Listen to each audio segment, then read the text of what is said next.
We are going to talk about why Meta has launched it, how Twitter is going to respond to it. इसके अंदर बड़ा की feature है, इसकी जो डिलीशन है वो पॉसिबल नहीं है. एक इसके अंदर बहुत मजे का फीचर है जो आज से पहले किसी नेटवर्किंग ऐप में नहीं आया. इनके ऊपर बात करेंगे.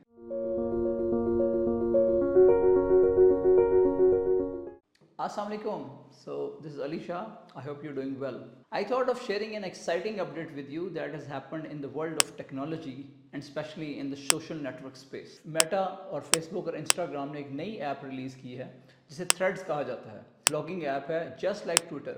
सो ट्विटर को बीट करने के लिए उन्होंने एक नई ऐप लेके आए हैं जिसको थ्रेड्स कहा जाता है. कैन यू बिलीव इट कि विद इन 7 आवर्स इसके सब्सक्राइबर्स की तादाद 10 मिलियन पे पहुंच चुकी थी. That is quite an exciting update that they have launched. By the way Meta is not new to this. उनकी स्ट्रैटेजी ये थी कि उन्होंने इंस्टाग्राम को यूज़ करते हुए जो इंस्टाग्राम के यूज़र्स हैं, अगर आपके पास इंस्टाग्राम का प्रोफाइल है तो आप उसी यूजर आईडी से थ्रेड्स की ऐप को डाउनलोड करके उस पर लॉगिन कर सकते हैं. So that's quite interesting. So you do not have to create new login and that removes the initial friction. That's quite a smart move from Meta. इसके साथ साथ अगर हम मेटा की हिस्ट्री देखें तो मेटा ने काफ़ी चीज़ें इसी तरह कॉपी करके लॉन्च की हैं पास्ट में भी. जैसे स्नैपचैट से मुतासर होकर उन्होंने back in the 2017-18 they started with stories and then they started with the reels as well. और उन्होंने फिर टिकटॉक को बीट करने के लिए इसके ऊपर बहुत ज़्यादा फोकस किया है, स्टोरीज के ऊपर और रील्स के ऊपर.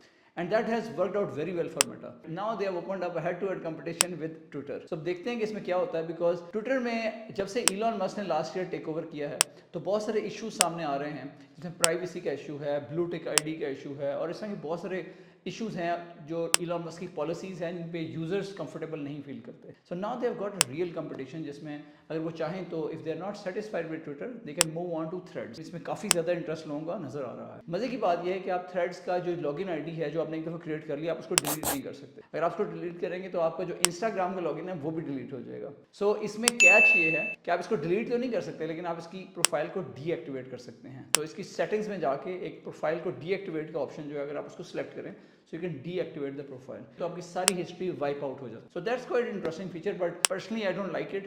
आपको you should have that power कि आप अपने प्रोफाइल को डिलीट कर सकें. अगर हम प्राइवेसी की तरफ आएँ और इन चीज़ों की तरफ आएँ तो आई थिंक मेटा ने काफ़ी क्लेवर मूव किया है. Twitter is now going to face tough time from Meta in this space, क्योंकि आप शायद जानते होंगे कि ट्विटर के अब तक कोई जो सब्सक्राइबर बेस है दे have got a 350 million subscriber base of monthly active users, जबकि जो इंस्टाग्राम है इसके over 2 billion monthly active users हैं. अब अगर 2 बिलियन में से कोई 1/3 या 1/4 भी अगर आ जाते हैं थ्रेड्स पे, दैट्स अ सिग्निफिकेंट अमाउंट.